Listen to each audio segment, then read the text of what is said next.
Hello, and welcome to Scholars Hub at Home.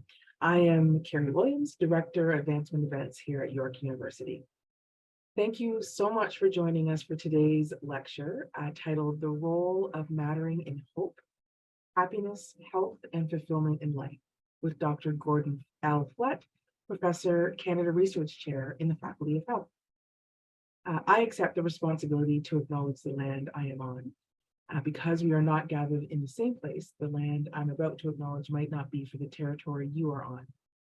Depending on your own positionality, you may choose to take the responsibility as well to acknowledge the traditional territory you are on, and the website native-land.ca is a good resource for this. As a member of the York University community, I recognize many Indigenous nations have longstanding relationships with the territories upon which York University campuses are located that precede the establishment of York University. York acknowledges its presence on the traditional territory of many Indigenous nations. The area known as Takaranto has been caretaken by the Anishinaabe Nation, the Haudenosaunee Confederacy, and the Huron-Wendat, and it is now home to many First Nation, Métis, and Inuit communities. We acknowledge the current treaty holders, the Mississaugas of the Credit First Nation. This territory is subject of the Dish with One Spoon Wolfen Belt Covenant, which is an agreement to peaceably care and share for the Great Lakes region. I'm pleased to share with you that York University recently launched a free micro lecture series in sustainable living, featuring 6 of York's world-renowned academic experts on a diverse range of topics specifically related to sustainability. We invite you to join us in creating positive change with this innovative and interdisciplinary open access program, which is free and available online. Learn more by heading over to yorku.ca/sustainable living, and we'll put that link on the chat. Now we'd like to conduct a quick poll before today's lecture. And today's question is, how would you rate your knowledge regarding the topic of today's presentation? A poll should come up on your screen now. And once that comes up, everybody will have a moment to respond. There it is. It's always helpful for our speakers to know, just have a sense of who's joining us today in the audience.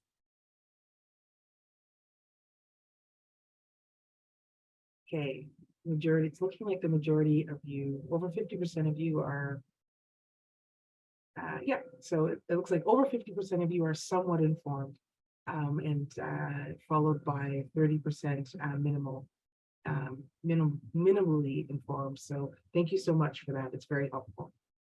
Now, if you need help with the Zoom webinar at any time, please feel free to click on the Q&A button at the bottom of your screen and enter your question, and our team is ready to help you.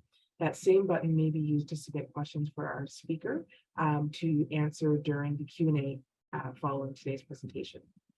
Please note that all of your questions and comments are visible to our panelists and staff working behind the scenes, and so we ask that you keep your comments relevant and respectful. I'd like to introduce Rebecca Bassett-Gunter, Associate Professor in the School of Kinesiology and Health Science. Dr. Bassett-Gunter's work is focused on community-engaged research to promote physical activity and well-being among children and youth with disabilities. She is the director of the LeMarche Center for Child and Youth Research, which is housed within the Faculty of Health here at York. The LeMarche Center is a collaborative group of faculty and students that supports community-engaged interdisciplinary research in health, education, relationships, and development in infants, children, adolescents, emerging adults, and families everywhere. So welcome, Dr. Bassett-Gunter. It's a pleasure to have you with us here today. Thanks so much, Carrie. Thanks for the nice introduction, and welcome everyone. So lovely to join you for this webinar on the role of mattering in hope, happiness, health, and fulfillment in life.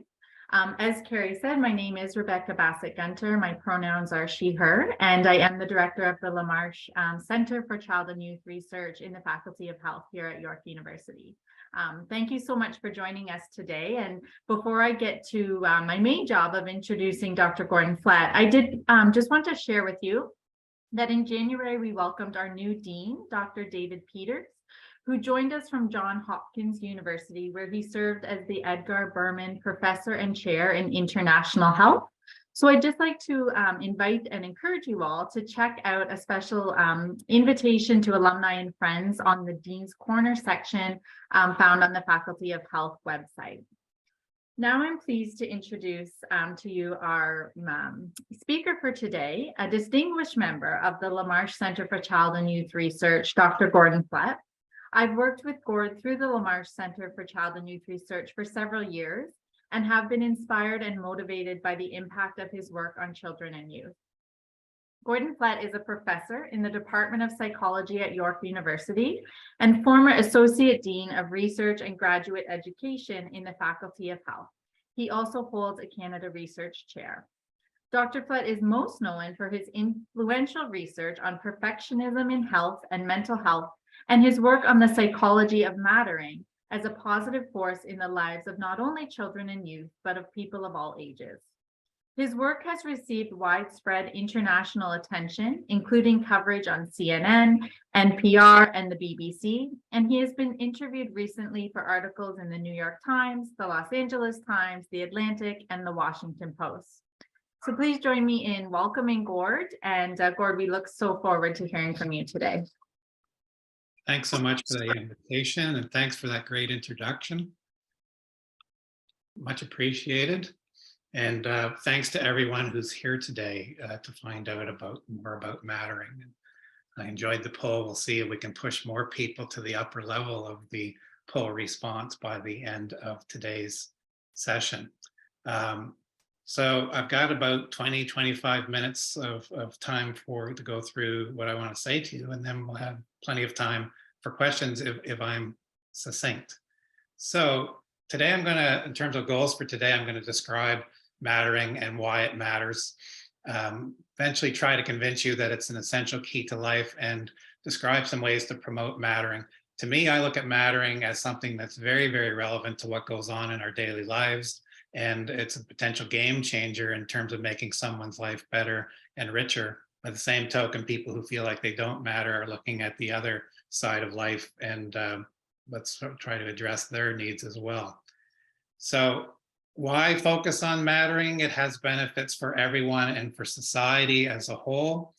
We need, I think, to focus on mattering and promoting it now more than ever, especially when we hear about the mental health challenges and other challenges that people are experiencing as a result of the pandemic, and maybe having a society where people are feeling more disconnected, connected electronically, but maybe not that sense of human connection that many people crave. One of the things I've found about this construct is that it's incredibly powerful. It seems research-wise to be very, very predictive above and beyond related concepts, but it has a great resonance with people. When people don't really know what mattering is, and I explain it to them, some people just light up and say, this is what I've been looking for. This is what I've been experiencing, but haven't heard that there's actually a name that goes with it. And a key thing about mattering is that it's modifiable and it's easily put into action. I've heard people say it doesn't cost a lot to put mattering into action in ways that can make a difference in people's lives without necessarily having huge grants or donations to go with it. But imagine what it could do if it had enormous resources put behind it. Why is it so powerful? Well, mattering is something that's very, very deeply felt. It's a need, but it's also an emotion. Imagine a time when somebody has really made you feel special and made you feel like they're hearing you and seeing you. And the flip side, of course, when somebody has made you feel like you're invisible, unwanted, insignificant, or irrelevant. It's something that strikes at our core with some people in particular.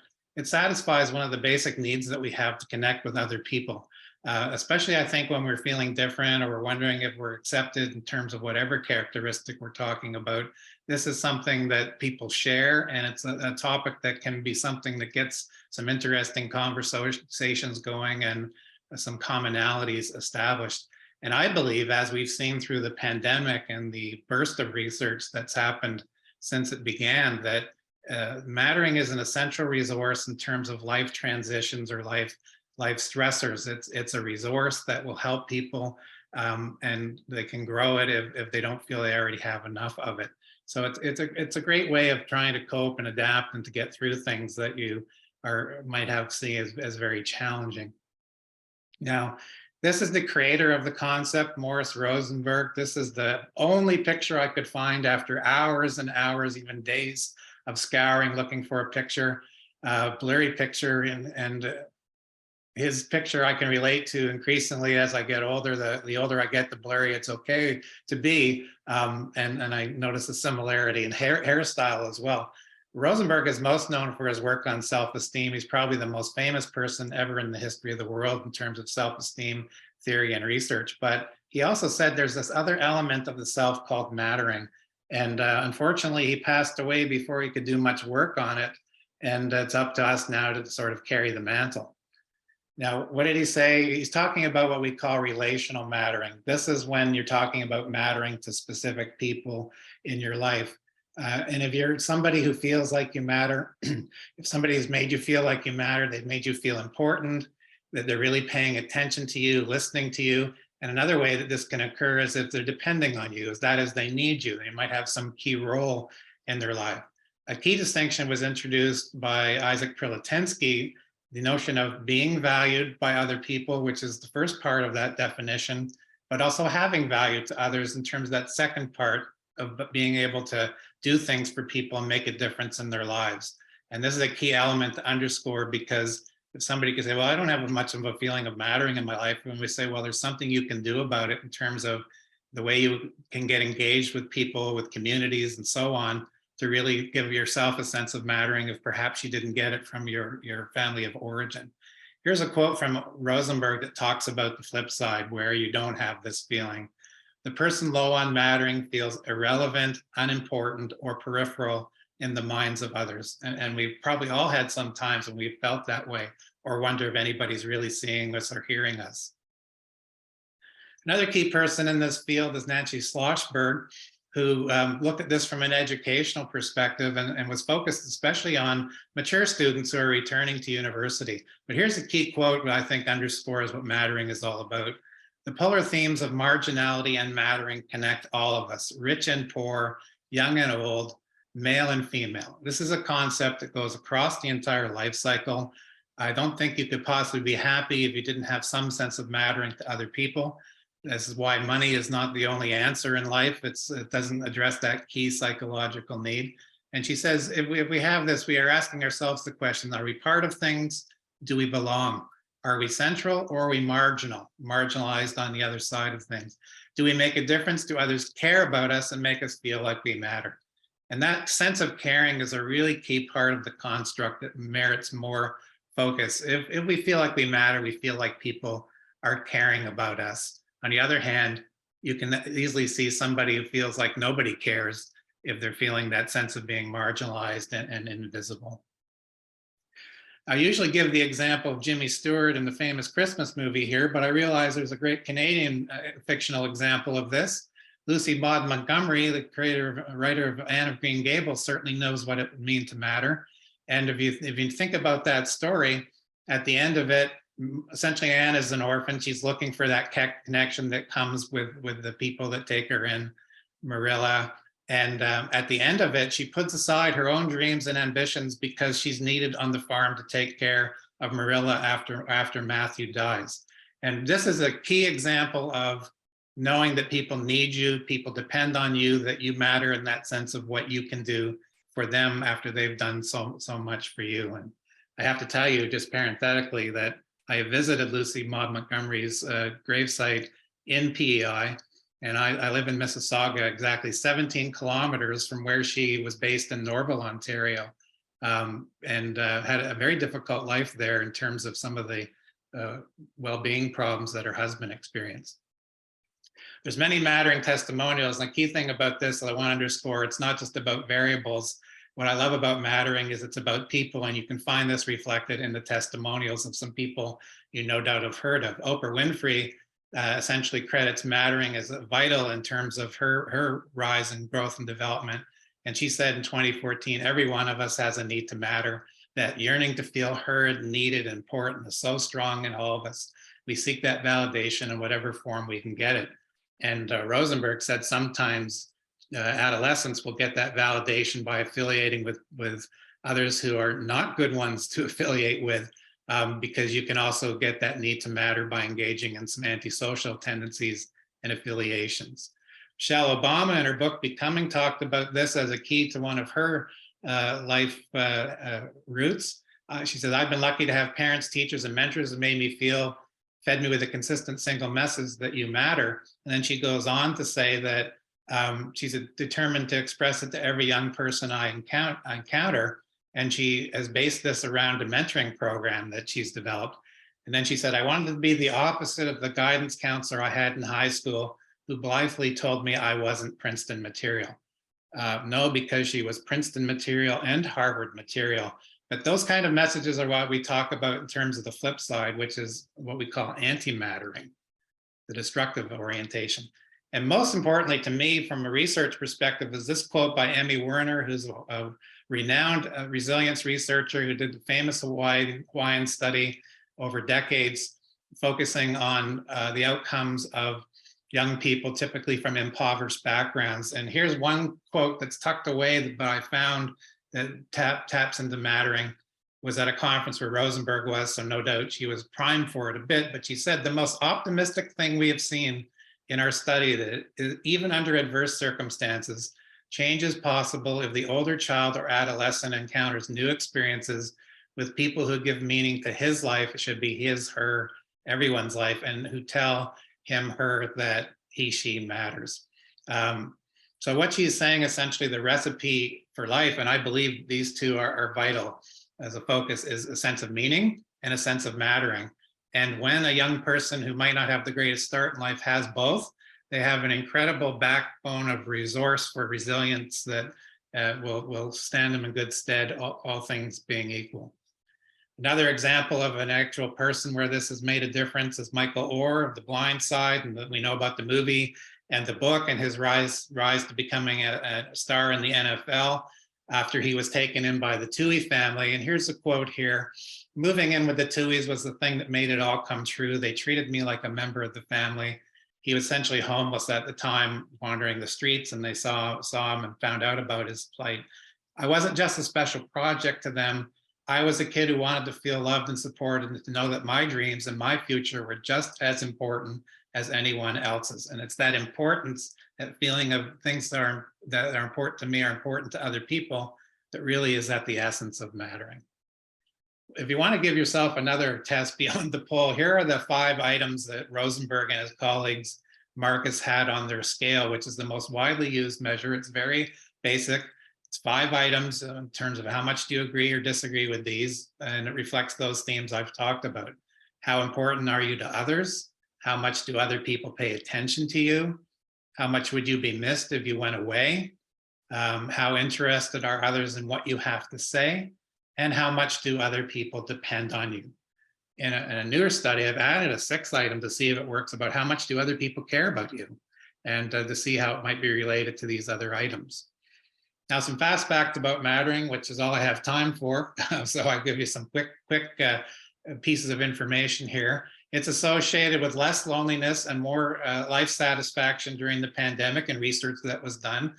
Associated with a better transition to online learning. This, I'm referring to 2 studies, one of which we did in Israel with adult students, and another study done by Tracy Vinecourt and colleagues, including our own Deb Pepler, showing that students who are struggling with online learning had lower levels of mattering as one of the reflections of not feeling connected and needing that face-to-face interaction that they've come to rely on. A very important component that doesn't get enough research is the physical element of this. There's links between mattering and lower levels of stress and more positive reports of physical health symptoms. And an objective measured study showed that there was essentially less physical wear and tear among those people who said that they had a sense of mattering, focusing on a sample of people in their 50s and 60s. And mattering seemed to buffer the impact of aging, which everybody experiences sooner or later, sooner in my case. And a very important thing that's been overlooked by most of the people in developmental psychology, support for efficacy and mattering as one of the 6 key elements of positive youth development identified by the US National Committee on this, led by Eccles and Gutmann in 2002. So I can find all kinds of references to this statement, and then people, when they talk about it, focus on the efficacy part and forget the mattering component. And just one other quick fact, 1 in 4 gifted UK adolescents in a study that was done recently that I was able to get access to the data with, that was shared, had very low levels of mattering. These are intellectually gifted and or talented adolescents, but it was frightening to see that 1 out of 4 had exceptionally low levels of mattering despite their talents and their competencies. Some good news about mattering, since I ended that fact with one bad piece of news. A sidekick is hope. What I mean by this is mattering is very strongly correlated with hope, about 0.6 or 0.7. And if you find that this is the case, somebody who has both a sense of mattering and hope, I think, is well armed to do some amazing things. And this is why I like to talk about mattering, is that it does seem to give people a sense of hope in terms of, hey, here's a way that we can make things better. Also, good news, as I alluded to earlier, you can build your own sense of mattering. You can get a sense of agency. You don't have to wait for somebody to bestow a sense of mattering upon you, and doing things like volunteering or mentoring or whatever. It's linked with resilience and adaptability. It's strongly associated with well-being, and it's consistently associated with life satisfaction. I'm just going to quickly show you some slides that reflect those last 3 points.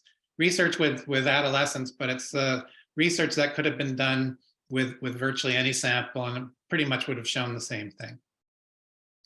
This is a study that was done in Michigan with a new colleague I have connected with, Cheryl Summers.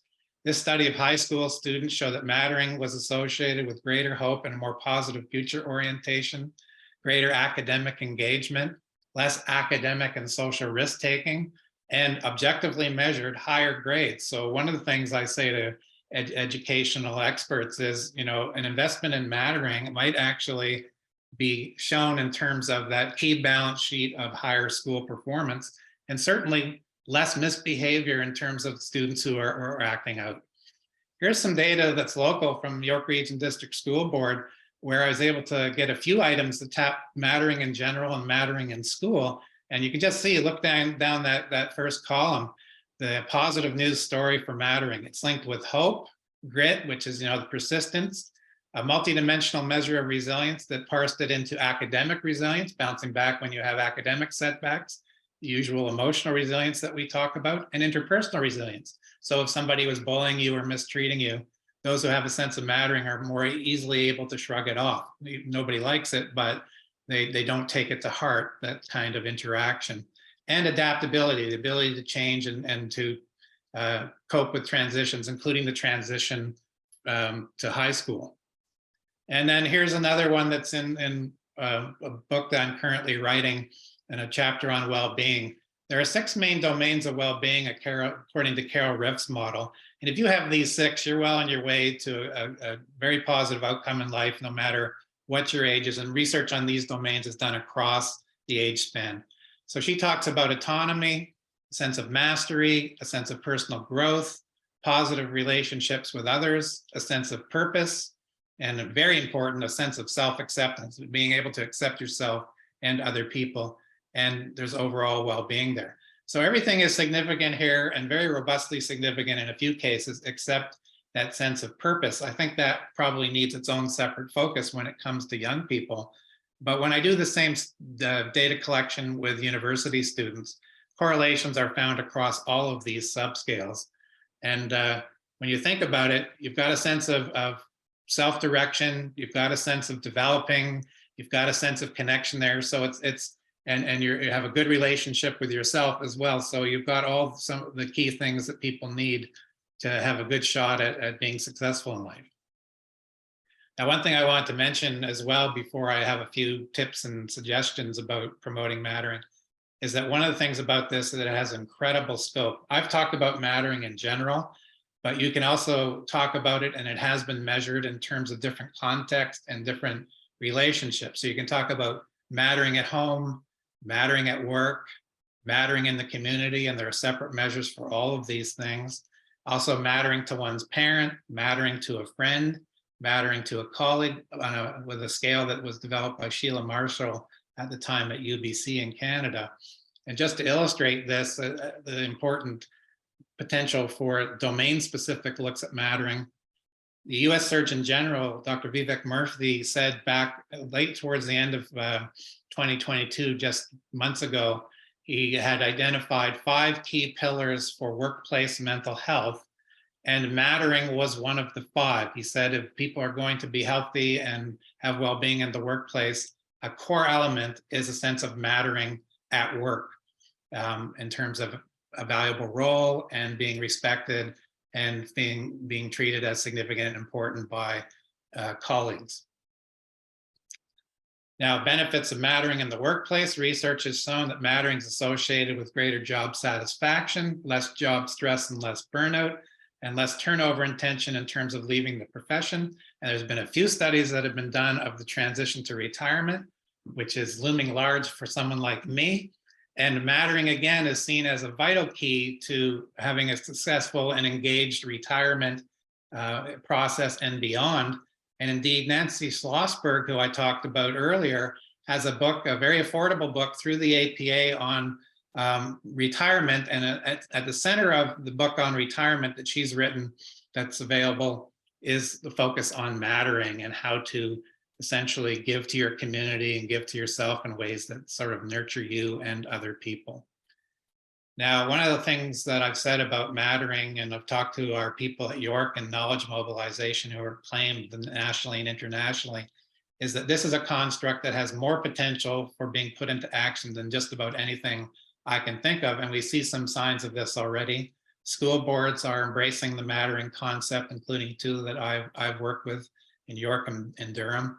The Maine Resilience Building Network has taken on mattering as their answer and their goal to make every kid in Maine feel more resilient and through a sense of mattering. And little known fact is that Maine leads the United States in rates of anxiety disorders. So this is part of their interest, as well as big concerns about addiction and how a sense of mattering can lower those numbers. And mattering is built right into the US suicide prevention program overall and in very satellite manifestations of this around the world. It's also part of the project with my student, and I thought since we have York alumni here, here's a very acclaimed York alumnus, Marnin Heisel, who was my student, who's got all kinds of money from the Movember Fund. And one of the things Marnin has done, along with us and other colleagues, is put in a program for retirement groups for men, which has now been expanded to the military and the police, being concerned about those who are very disconnected and isolated and maybe have had some trauma in the past, and how that connection to a group can really help them. And built into this is a focus on mattering and promoting it through there in terms of building those interconnections. Just one other thing I'll mention is that I have a paper that's just finished with Steve Gates, also from York Order of Canada, very acclaimed, and we believe that mattering is a vital way to help prevent youth homelessness, as the homelessness hub at York has shifted its focus to prevention of homelessness rather than sort of managing it. So we have a paper that's all set to go. There's not been a lot of work on mattering among homeless youth, but every time you look at a qualitative account of what is really helping young people and what is versus what is hurting them, is it either has something to do, you can find signs of mattering and feeling valued, making real difference in their lives at the same, by the same token, a sense of not mattering, feeling invisible, feeling irrelevant, feeling looked past and looked through, is driving a lot of the distress that these young people are feeling. And there's Steve there. We used to be sitting beside each other in associate dean meetings, and you never know what good can come of those meetings. So I'd just like to get to the questions, but first say that, there's various ways of promoting mattering. As I said, it can be put into action. So here are some basic things that can be done, no matter, what your personal situation is, to generate a sense of mattering, because it's very reciprocal, sort of you give what you get. So you can learn to do better things, like I need to do better at identifying people by name. We're essentially saying, I see you, and they want to be seen. Listen very actively, pay attention, don't cut people off, don't look at your cell phone. Really give them a sense that you're giving them your total attention. And you talk about people who are very charismatic, seem to have figured this out a long time ago, like people like Bill Clinton, for instance, or Barack Obama. Give them a sense of voice, let them talk, don't cut them off, hear them, encourage them to say something if they're not saying things when you think they should. Very important to encourage people, say you have a belief in them. Sometimes mattering is setting some limits, not letting someone get away with things if you don't think it's in their best interest. It's important to do it in a kind manner, but sometimes you have to say, hey, there's a line that needs to be respected there. A big thing that young people say is that nobody is really wanting to hear their emotions, or they're sort of deflecting or denying their emotions. So it's important to let people say how they're feeling and accept how they're feeling as their reality, and limit anything that makes somebody feel like they might not matter, where you're not sending attention to them. You might be portraying a sort of an aura of neglect. And a very important thing is to spend time with people. This comes out in studies where there's been a divorce in the family, is that mattering is directly related to the sense of all the parents are still actually spending time with the young people in the family. I've already mentioned volunteering, mentoring, getting involved. So giving value to others, as bounce back to help in terms of how you feel about yourself. Letting people know when they've been missed. A lot of students say, oh, you noticed that I wasn't there? Because I'll tell them, I say, oh, you're back, thanks. Not trying to bear it. I want to know we missed your opinion. And it just sort of lights them up and encourages them to come back the subsequent week. You can do little things like remember things that are important to others. Just reach out to somebody to see if they're okay, is something we heard about with the pandemic, and to let people know that you're thinking about them. Obviously, if you're thinking about them, not to the point of stalking and obsessionality, of course, but that means that they're important enough that you've decided to focus some of your attention on them and wonder how they're doing. I like to always end this by this slide that was sent to me by one of the York Region collaborators.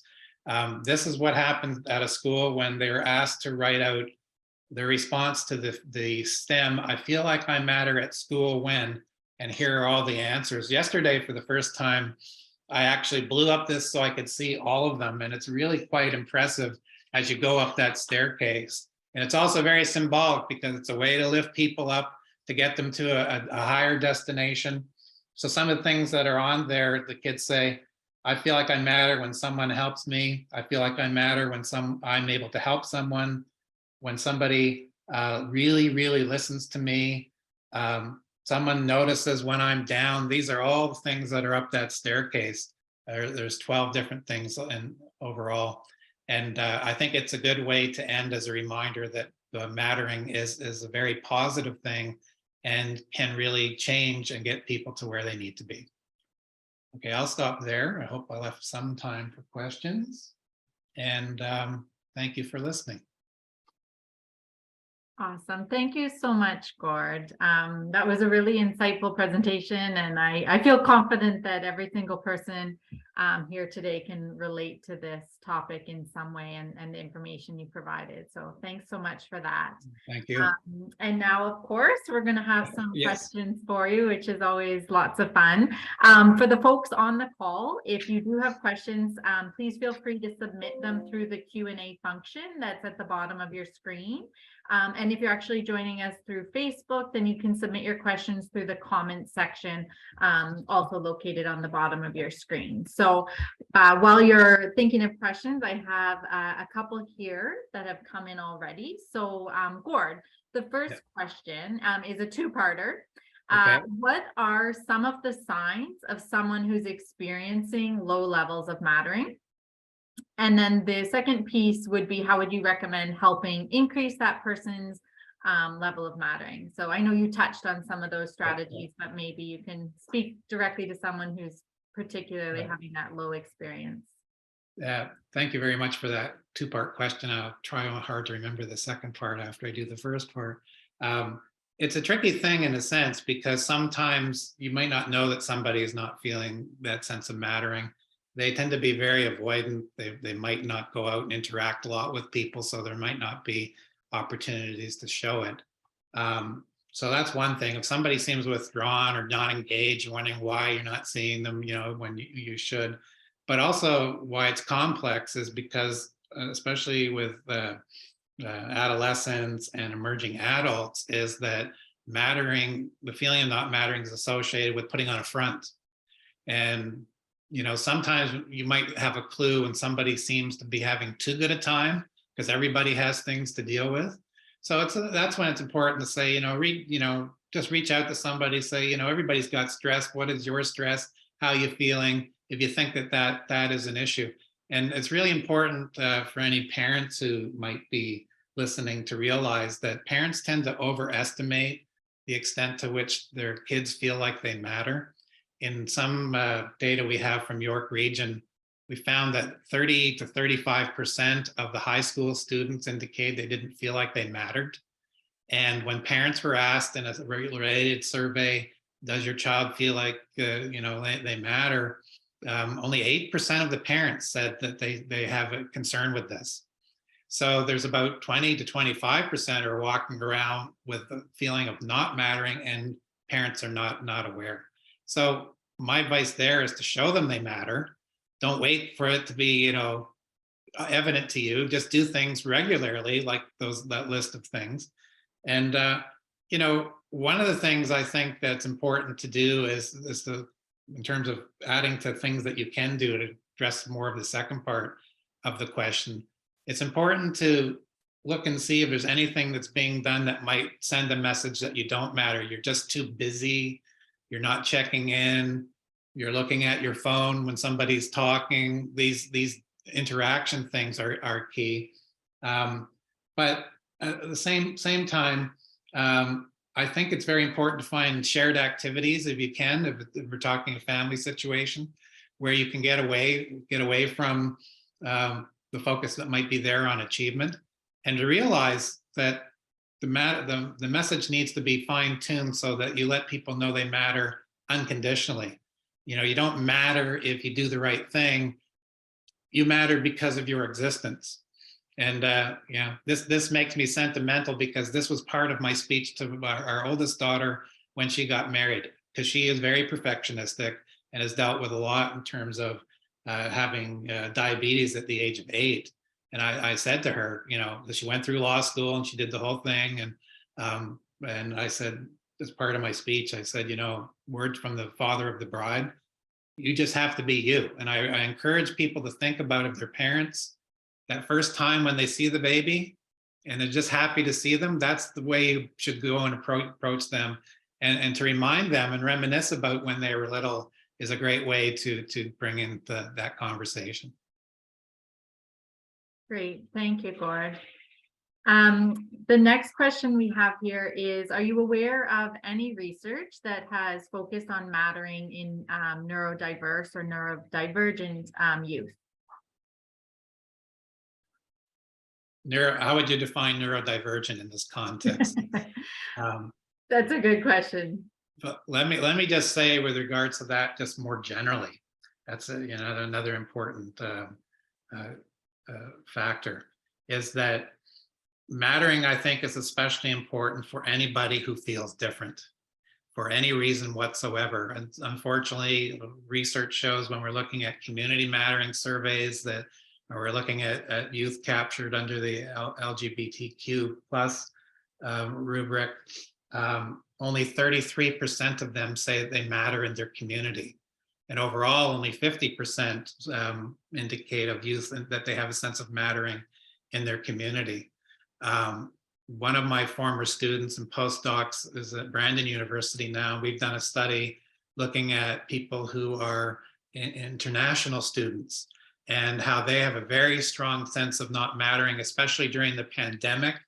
And that was related to stigma and racism and the like, and we still have to write that up. So just as mattering is powerful, the anti-mattering, that sense of I am being treated less than, is powerful as well. And I think at York, of course, we also have the critical disabilities program, and the late great Marcia Rue. I used to have talks with her about, we need to do something focusing on mattering as a resource for those who have some disability that they're dealing with. And I'll just end there. There's many things I could say, but one of the things on that staircase that I spotted for the first time yesterday is I feel I matter at school. One child said, when people accept differences, whether it's neurodiverse or whatever, and that notion of you don't need to feel that not only do you belong, but people care about you. And this is what's great about mattering, is that it's something that everybody can relate to, and it can bring people together despite their differences and their very different starting points. Great, thank you. So the next question is regard to that. There seemed throughout your talk to be a lot of really great suggestions that were specific to sort of a teacher, student, or adult, young person sort of focus. But I think the individual asking the question is getting at the idea that there's probably lots of adults walking around that feel like they don't matter. Yes, and, yes, sure. Yeah, do you have any suggestions for maybe how outside of an education setting we might make each other feel like we matter as adults in particular? Some of it is reaching out to other people in whatever way you can. Of course, it's more difficult with the pandemic in terms of volunteer opportunities, but if you can find some way to connect in terms of mentoring or volunteering or coaching or something, that is great. Sometimes it's as simple as just finding new people in one's life, which is not easy to do. But the very important point that Rosenberg said in his original paper was that there are two groups that he feels this is especially important for. One is adolescents, which was where he focused his research, and the other is older people. And that is reflected in the project we have going at Western that Marnin is leading. Basically, I think that people can find ways to make small differences, and it really is a reciprocity thing as well.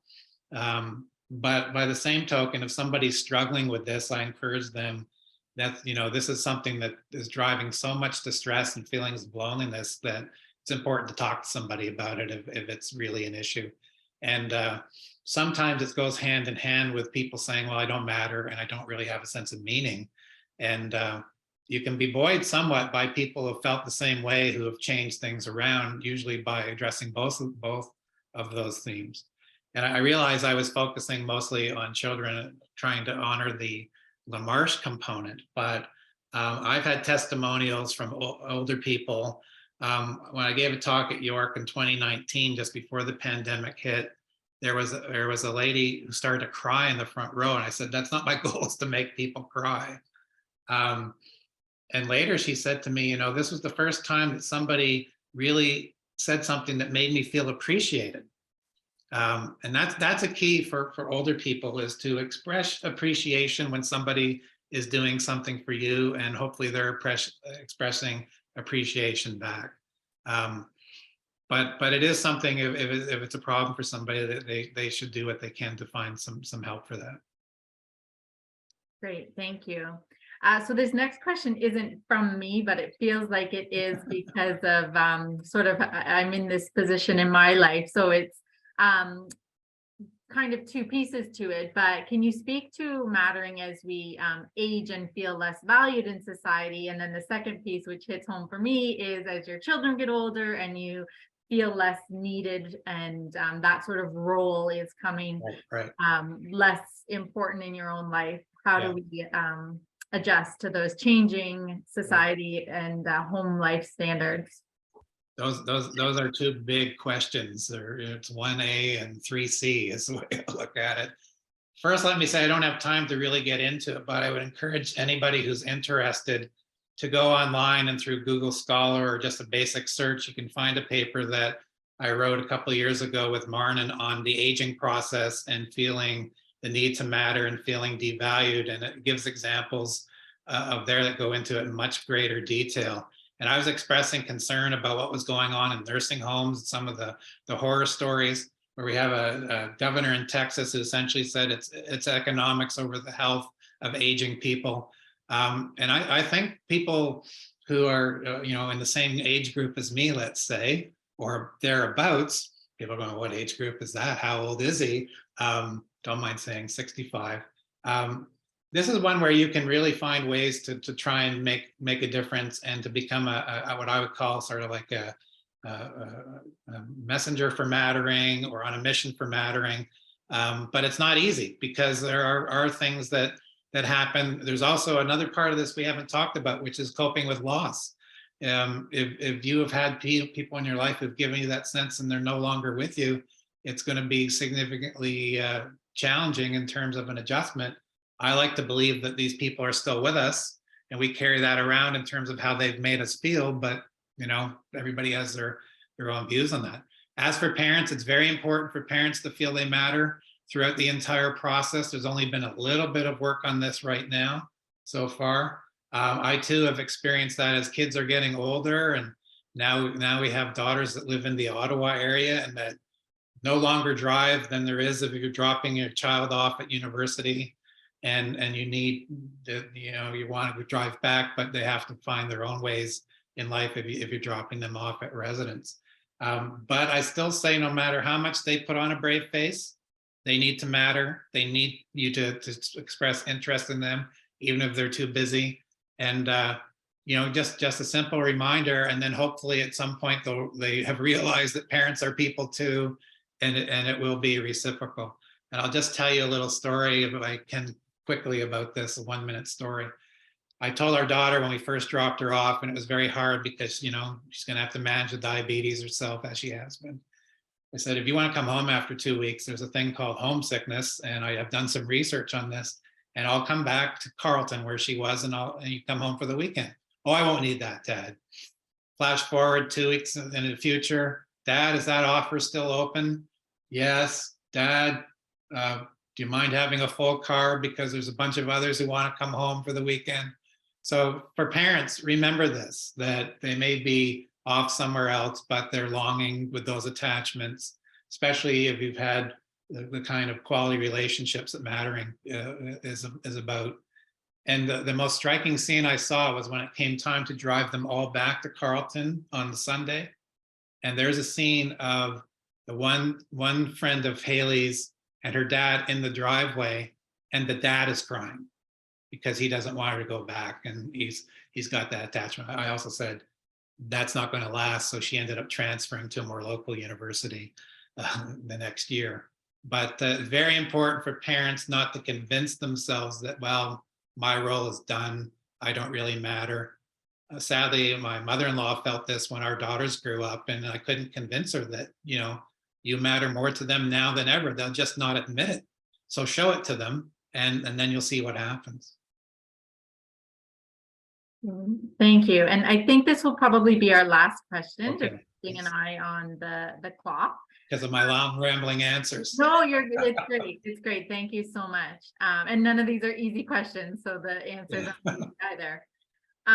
Our Faculty of Health is undergoing a major strategic planning exercise. What advice would you give for improving the levels of mattering across students, faculty, staff, and are there system level approaches that we could implement to help folks feel like they matter? Excuse me while I get my soapbox, and if somebody's got an hour, because I was an associate dean on our management meetings on Mondays, I regularly brought this up as we need to do something more, because at York, the reality is we have so many thousands and thousands of students, and just a little bit of one-to-one connection, starting with the original orientation and finding ways to just have a sense of, hey, they noticed me.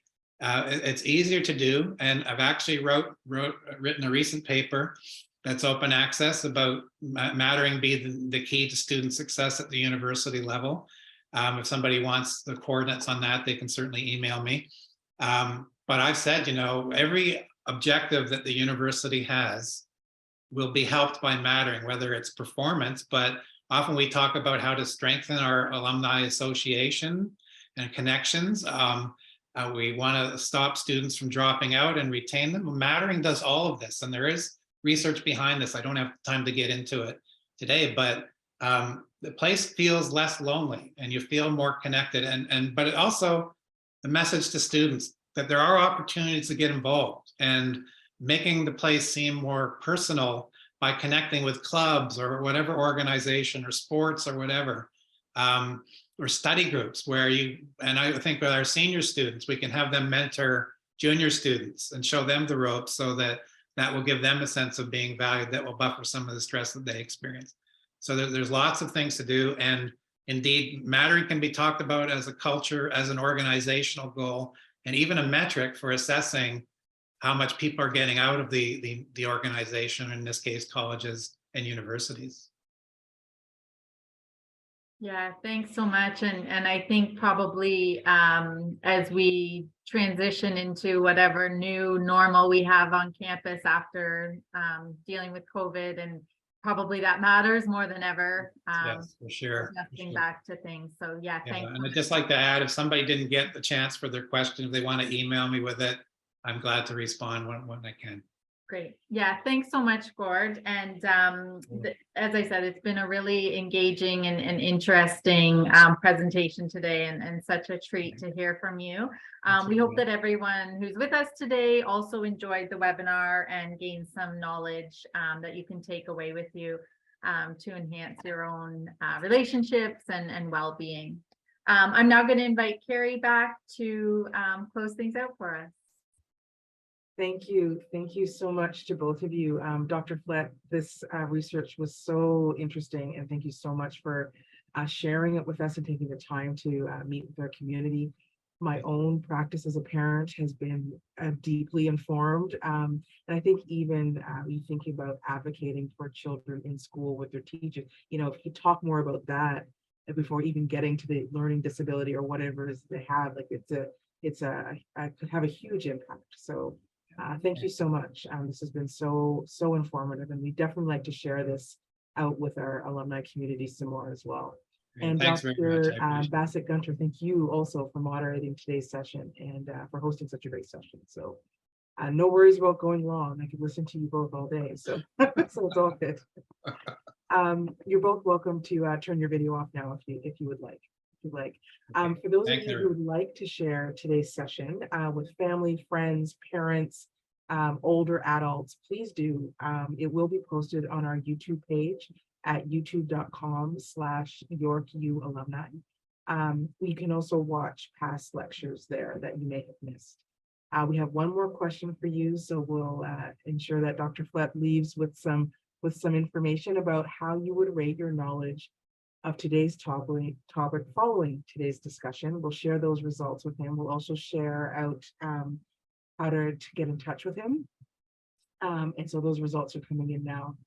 I know for myself, there's much improved understanding. So I hope we see that in the audience as well.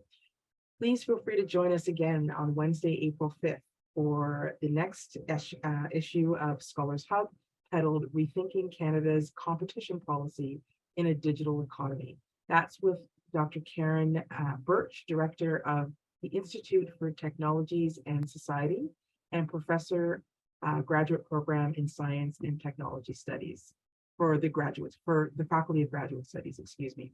You may register and learn more at yorku.ca/alumni and friends. Until next time, thank you again for being with us today, and be well.